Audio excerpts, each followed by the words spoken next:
de yerkele ni te ko ko yerata.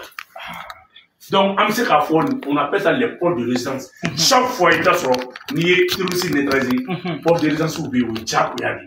Olu fene mo do de munu nous be ta so da ko do no de jabana kono be bu la ko do ni no ko terroriste do be ta donc nous ma keleke leur survie be ça de abia ça kele quoi. Donc am se ka fo murjanta atela kale chiafla. Donc on tra ka arme muté PKM bola aka 47 bola balu bola morti bola ani lansor ke tout fene dadalo do bola ma mo gote ni chila ou bekara foué ka taka moto jenna wera shu dalebe afin ka am se afo alhamdulillah rabbil alamin barka alay anya mo fla perdu ne ala ko kila tamunda alay anya mo fla perdu lu ko mo fa fenana am se afo alhamdulillah mo shi ma se ka wala a bekara foué ayo bu ameta nyefe aya ka fo do ko la anga procureur ale communiquer mi nabe talike nominalika madnon kodo mam ñu terrorisme ya wole ke ani terrorisme ya ke ani ñu yere fene do accord signé ka kala kati yere so terrorisme ya ado yere algabasi untalay yadi agali Amadou Bari alliance Amadou Kunfa ananya na chema procureur ayo faso dew maliko ba ay information parce que ni mabe ni man ni bela kalama ika fereke ani ni be do kalama ko ina ika ta information dama amna nomine ubla kiri ale ka bolo ka unimi ka bu mabel ubna takanya sini manuma yala procureur ka communiquer est-ce que amna danke ni man doro ma walma ko abe se ka ta fu du malala et voilà procureur des pièges de tendu. Chaque fois, nani nous sommes là, on peut poursuivre, mais après on peut grâce ou bien à la table de négociation. On est dans le succès barabla. Mounou Sara, ou Sara. Mounou me balolé, ou tire na bien comme na accord comme fani. Ça c'est une manière qu'à accord là appliquer de façon intelligente. Parce que en tant que on nous met kele amek la ka fo ku be accord la amek la ka nous la sur table de négociation na e ba fo ka jenguli kele ente ba ambe frali ke ni min tora balolé amek la ko fo poursuit ni kunte do re foyer accord ka continuer ka sona nunte Moussa Bougou a tant que ambe accord ke mogo be malien faga mogo banga surasu faga mogo banga mogo faga o mogo kilomètre ka singana table de négociation na ka so poursuitement engagé est-ce que ba kalama malien ga sa foudi ni e ka yira ka fo fuite accord là l'accord continue ani mouvement intelligent mo continue ani gacha ceux qui se reconnaissent malien anu le continuer mais ici mana nyona pour ce mo contrôle en fait ku sigile malita balkamble ah non c'est fini c'est fini malien do moment malien ne fera we minga kirimte ya e ba ko malien do ni malien do be marfa ti malien na non, moi je suis d'accord. Malien doit. Oh, ni malien do, ou be kiri Mali charia di. Mali charia ko ni malien frebe, ibe mine. Donc antika ke, mo mi même marfa chi malien na. Mo mi même mo djou ni kana. Mo même marfa ta ka do Mali kono. Mo même Mali ka dambe tien. Ka kla ko yo ko Mali de pla ko wele ko se kla ko sara. Au tranchant te soma. Donc Mounoumbe nous be accord kono. Inclusivité moko faut que table gacha là on continue accord ka esprit et accord ka hakina on continue ko appliquer munu ye marfata jamana kama ou tesigia parce que chaque fois aba bla ko ni sema bora accord là a bolo ko accord ba ne ba kala makam ka toto nya amaka toto yo non munu yere do malien munu ye mali don ka mali deme mais chaque fois sema don kama e be accord ko bla e be accord suspend ah non ça c'est pas vrai moi je salue la décision du gouvernement, on engage des poursuites contre ces gens-là, mais l'accord continue. C'est ça un gouvernement responsable. Le gouvernement est mis en corrélation avec les ruptures de la suspension de l'avantage ou alors que le seul dissident de tout ça, ça c'est la CEMA. Ah bon? Le seul indiscipliné, ça c'est la CEMA. Comment ça? Mais allez donc, il n'engage pas ces responsabilités. Et bien, mon Dieu, donc, nous, ma CEMA. Ka batfar bataillon autonome de forces constituées on ka patrouille jo ka ta CSP créé kana ka patrouille ke aux yeux et au su de tout le monde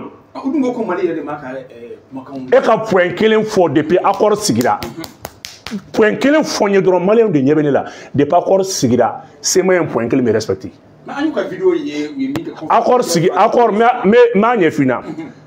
Accord Sénat Domina, 3 mois après la signature, on devait désarmer les mouvements armés. C'est Maman Marfabla. Sema a fait 6 ans à Baka indépendance fêtée avec les armes à main. On m'a kewa. Quel est? Flana est mouillé. Sema a fait mi autorité intérimaire. Au Wati Kelen, Sema collabore avec des terroristes. Plusieurs fois. Donc Sema est terroriste. Sema est terroriste. Sema est terroriste. Comme vous dites que comment Sema collabore avec des terroristes. Aramadeni de Nyonga Betekeleya. Les autres, les mêmes plumages volent ensemble. Sema terroriste. Sema est terroriste ou Bedjabouga Barake. Kouto Wati Mina Kidal Bouga Marakon. Avoko Fila. Sabana est mouillé. Ministre de Co. On va mettre en place une armée d'esprit. Et l'accord même, et la vision même de cet accord-là, on met un mouvement blanc en place, on ne pas tuer quelqu'un bel. Ça, c'est des mouvements mixtes. Mali armée Mali Bokono, Sema Bokono, Gacha Bokono, Fin Bokono. Sema Mona serré au battoir black avec la complicité de la ministre. Quand tu as fait notre CSP, 4 sajidi permanent. Donc, il n'y a pas de farco voilà. Un contrat, nous ne pouvons pas faire Sema des accords signés, ou CSP des accords signés. Sema des accords signés. Bon, on met mon CSP là. Mais c'est une patrouille qui est avec la bénédiction de l'Algérie et sous les yeux de l'aménagement. A Fonani, Algérie de Mekmoula, a Fonani. Anya ma batan Fani qui me douru de ta. C'est manga moula. Bon, mouvement armé ou là. 2015 ni biche.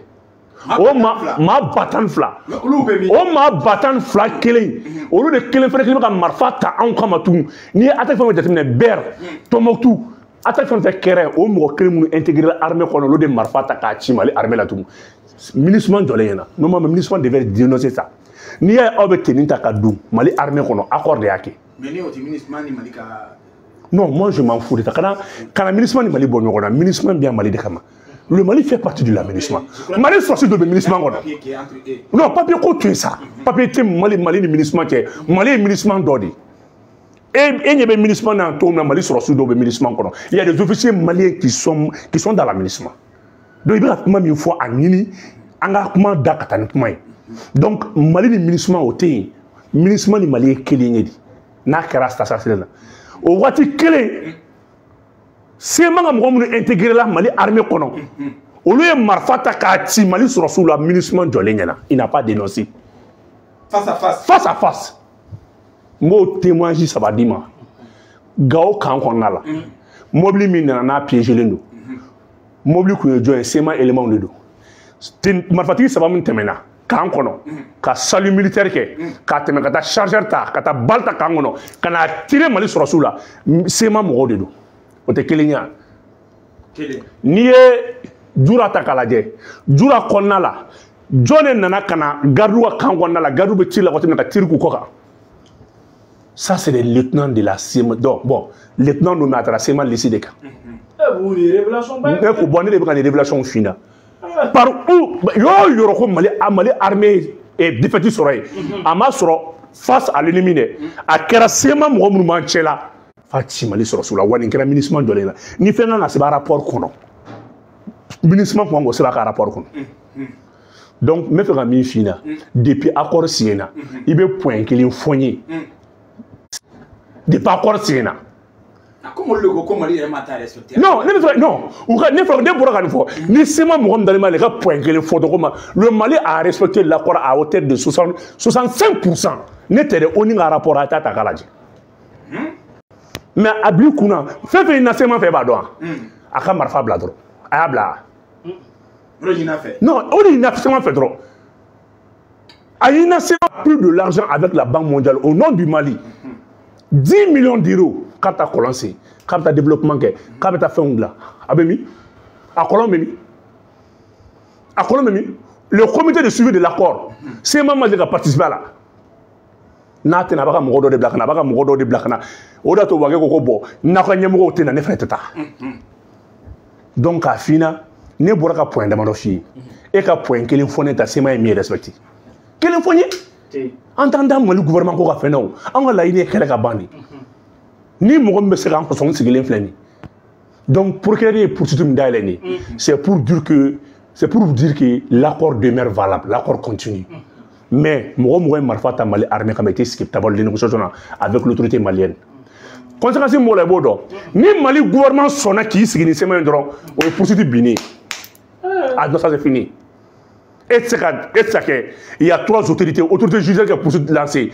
Autorité exécutive qui se gagne entre la mokele. Au croco vraiment l'action publique est éteinte automatiquement. Au croco poursuite bi.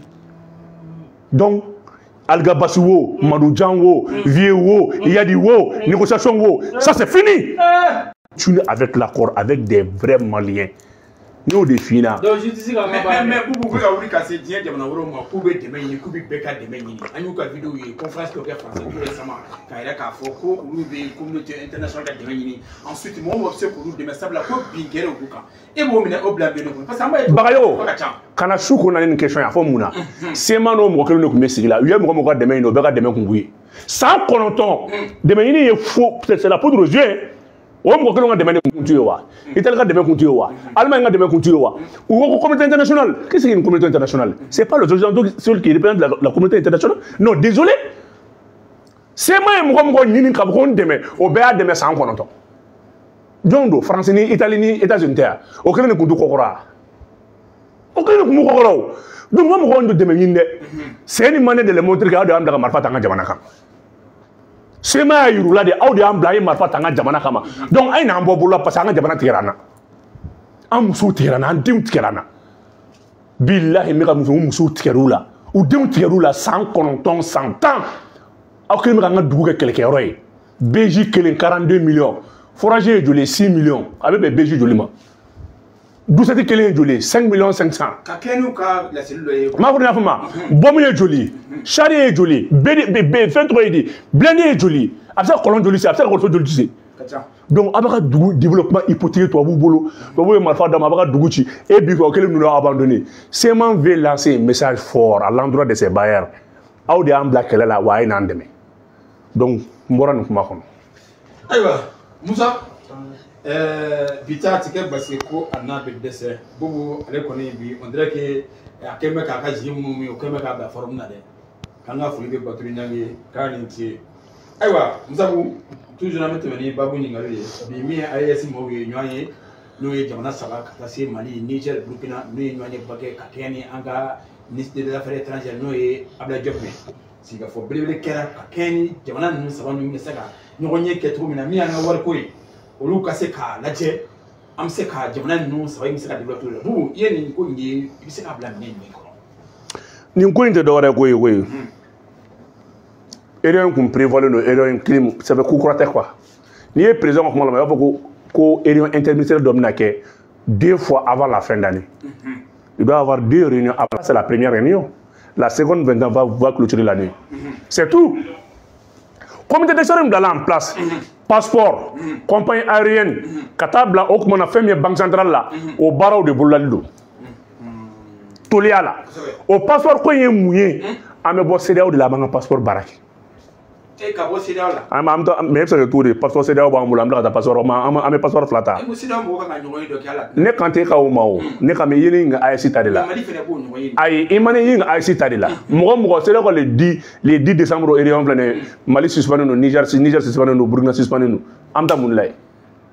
Amta Mounlay. Ah bon, moi, vous pouvez déjà faire un temps combien. Donc, en même temps, ma suspendu, ma foi, il y a une mode là. Nous est bitaille. Donc, à fina, au Hakina Moutara, au Demnaboloda.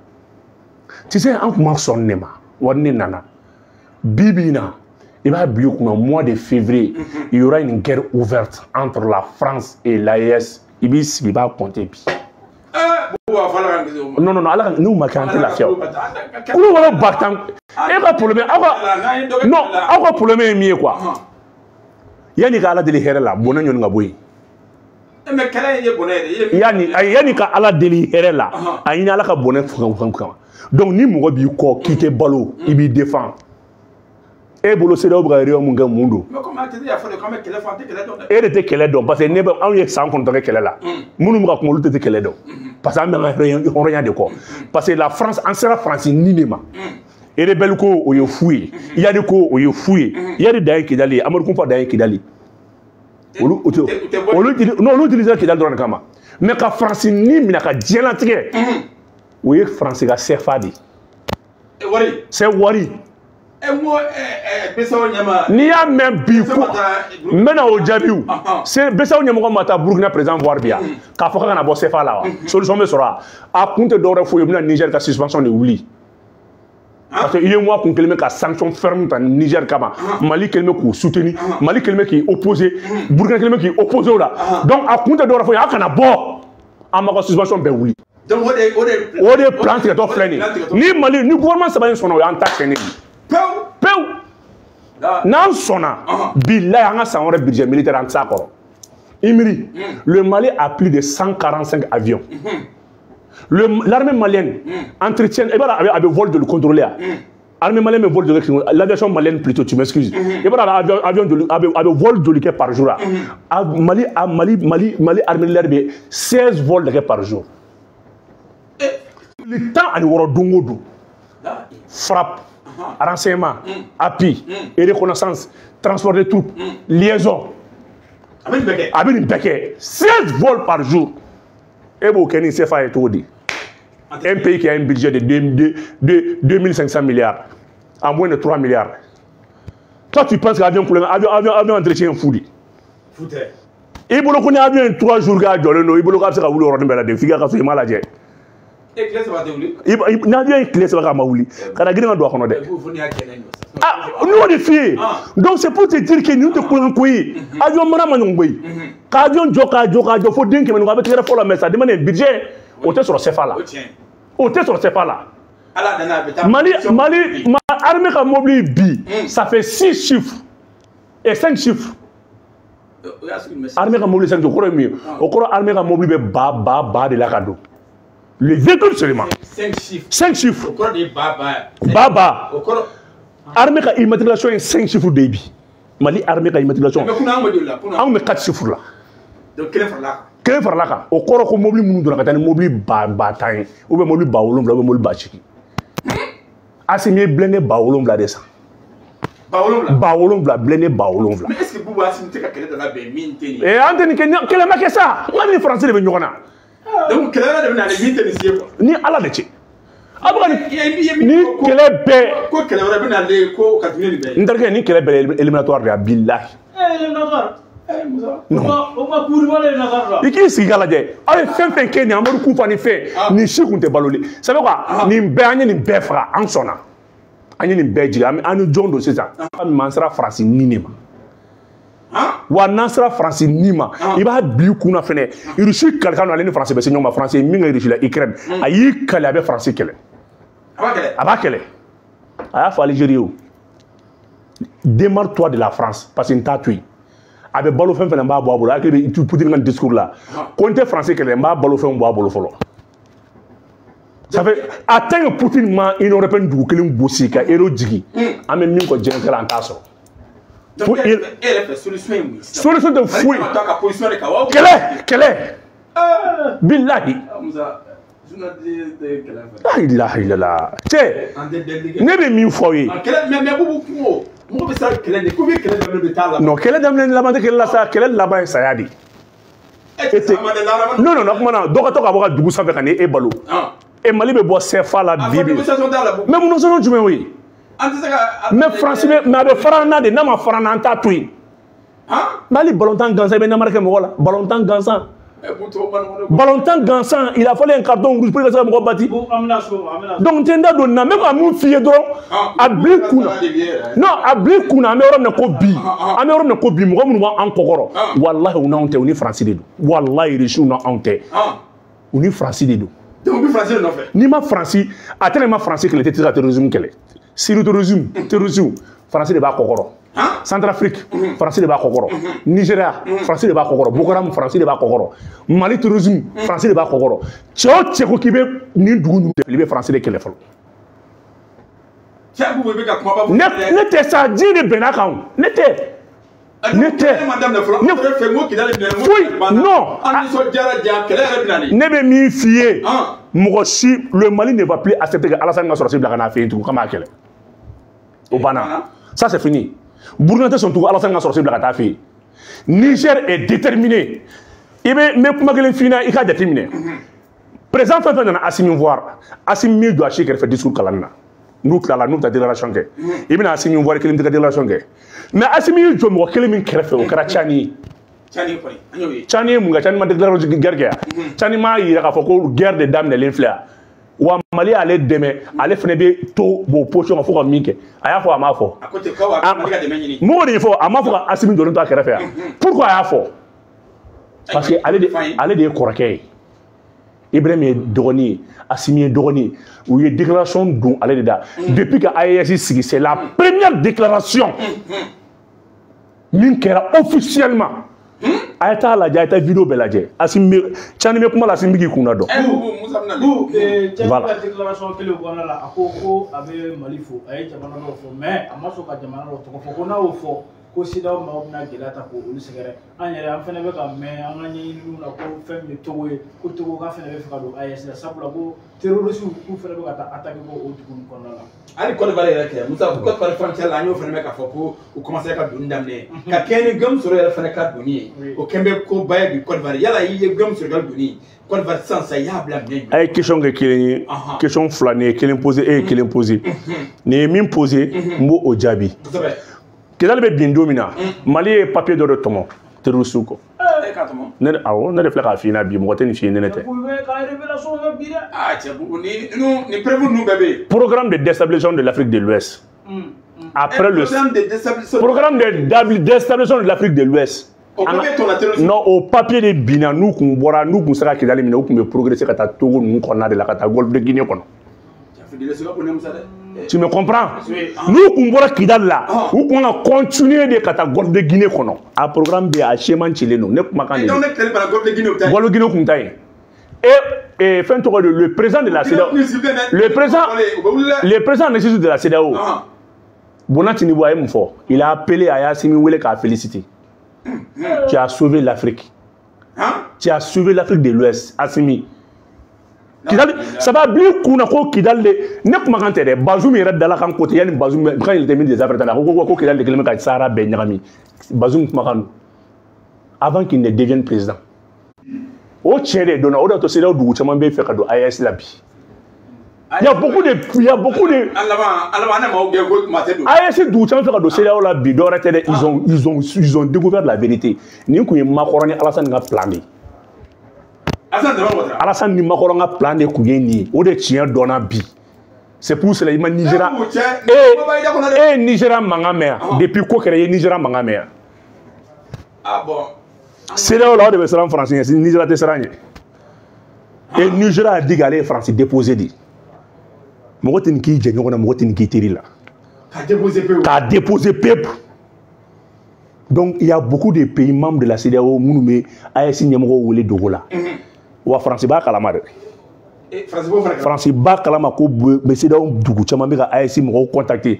O de ka anga wori nu to discussion avec Sena parce que wori am fait ka to ko Sahel mais on sait ka da ko Sahel parce que na kara Sahel ko Sahel dugu do be do ala.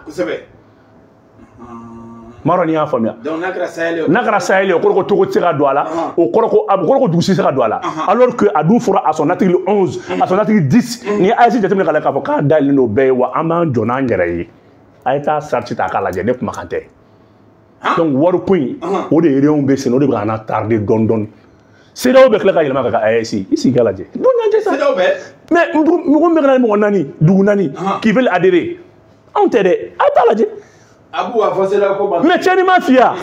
Chani afia ko dugu bu ko ko me ka te ko to fo. Chani afo ne kuma kante Chani da fo.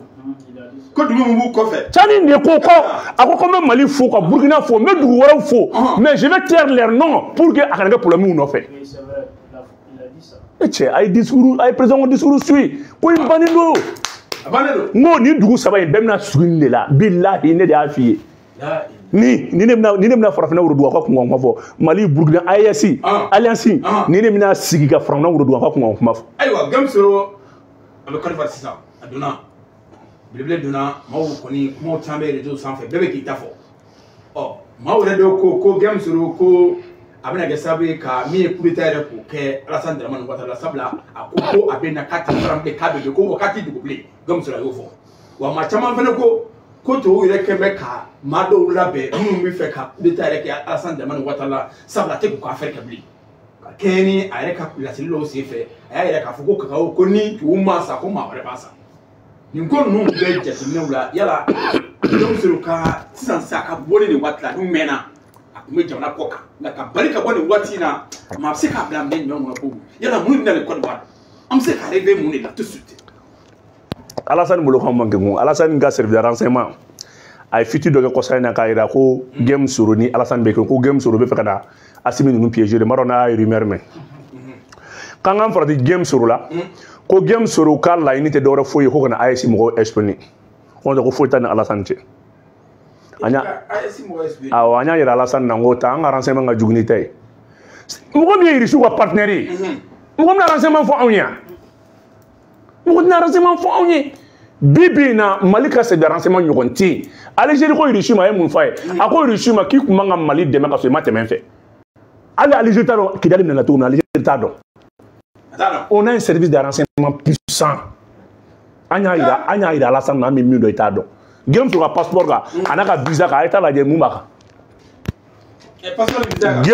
Irisiw ye invitation min ci game sɔrɔ ma a kɛra min contexte sɔrɔla cogo di hali Faransi yɛrɛ t'a kalama a kɛra cogo min na donc c'est pour te dire que kuma la surunya na i ye ɲininka min na k'a f'i na ne tiɲɛ Alassane ka kuma fɔli la ni ne da don Alassane ka kuma la wala Alassane o y'an donné CEDEAO kuma kɔnɔ dugu wɛrɛ kuma ne tɛ n da don o la intérêt min bɛ Mali concerné ne bɛ n da don o de la c'est pour te dire que Alassane n'est plus une menace pour nous Alassane a perdu son influence parce que influence de dɔwɛrɛ ka ni CFA tɛ écoute non an mako foyi tɛ Alassane ka fɛn na bilen parce que an bɔtɔ de CFA la an b'u ka sira tɛ CEDEAO la donc i bɛ siran Alassane ɲɛ n'i mago bɛ CEDEAO de la ou bien i mago bɛ CFA de la Yemo de bra boli aw nɔfɛ bi hali bi u bɛ Mali wele a y'a kɛ Ala kama an bɛ sanction bɛɛ wuli a kana bɔ CFA la mais u taara Ibrahim voir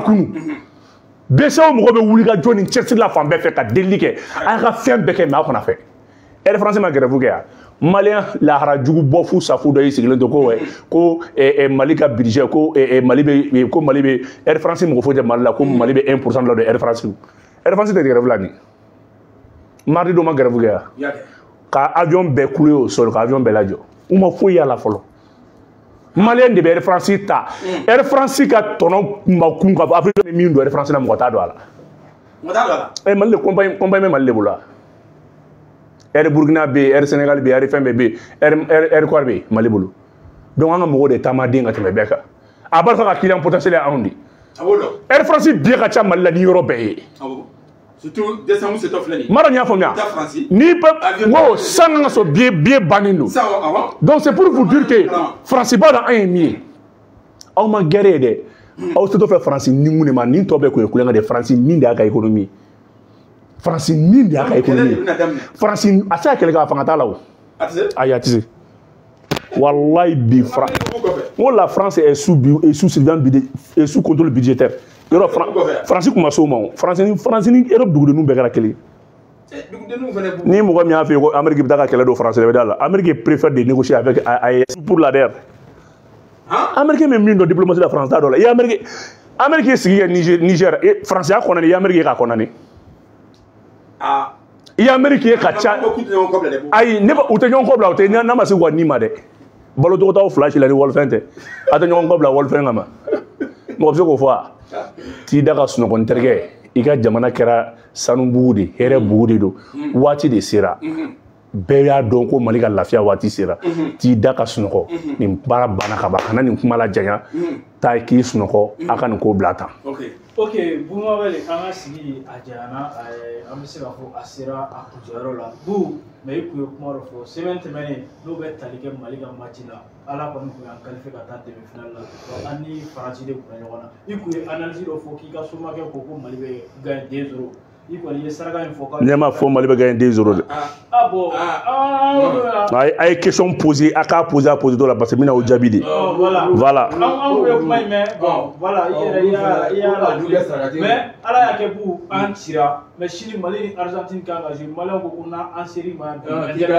vraiment k'i ka wuli ka jɔ kɛ walasa an ni trophée kɔni bɛ se ka segin an ka jamana kɔnɔ sabula i ye fɛn fɔ i yɛrɛ i bɛ ka ɲini réseaux sanfɛ an ka ko bɛ maa caman ye vidéo kɛ ko u mago b'i la bu sini match wala sa Mali ni trophée do ben se ka sigi il se ka mu fo Mali ka match ka temene ani mi na ka sini Moussa Bougou mais France Mali France ma match fo bega la mais ne kuma kile mu fo mba ka wa Mali ma bati Mali ma bati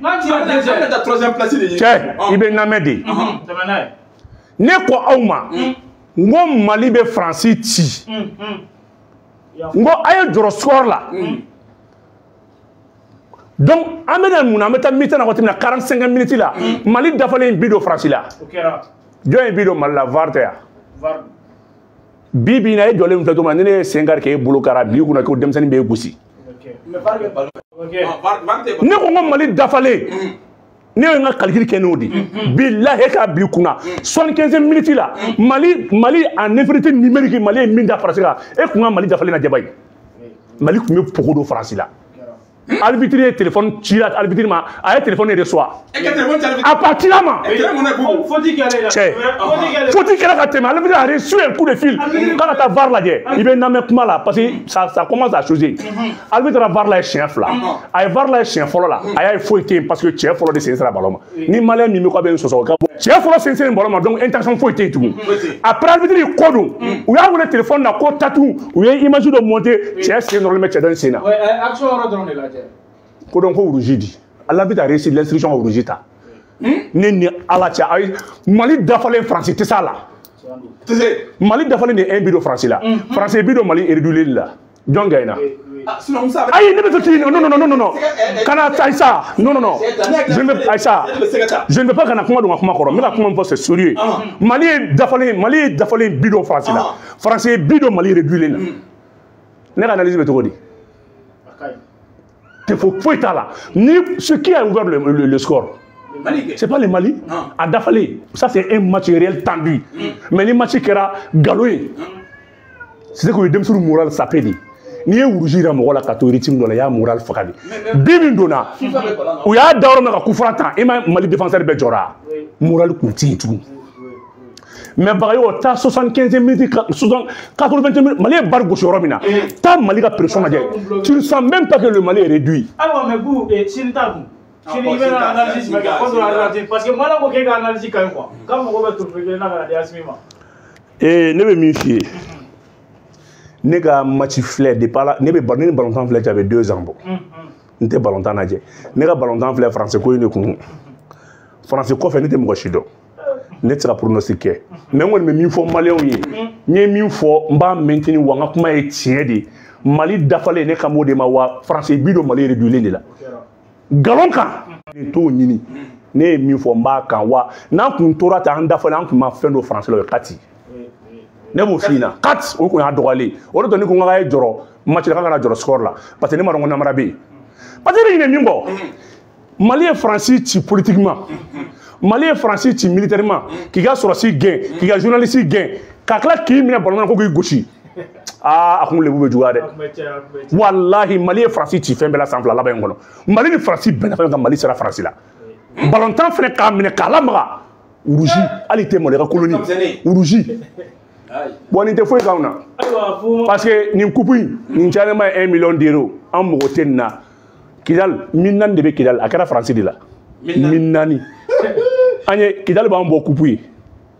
donc match arrangera le aba o be français kungoy allez ame wor mi soro Kidal minella am mo fo te coupi na ana o ya kungodi nete match la jere ma projo ay mete match do ne français match do ne fo vraiment ka fo ka wol mondo dans tes folies mina ka fo ya ta da jamana jara foite hereko Mali abe Mali mingo tungana ko singana dron an Mali bajo aka mbe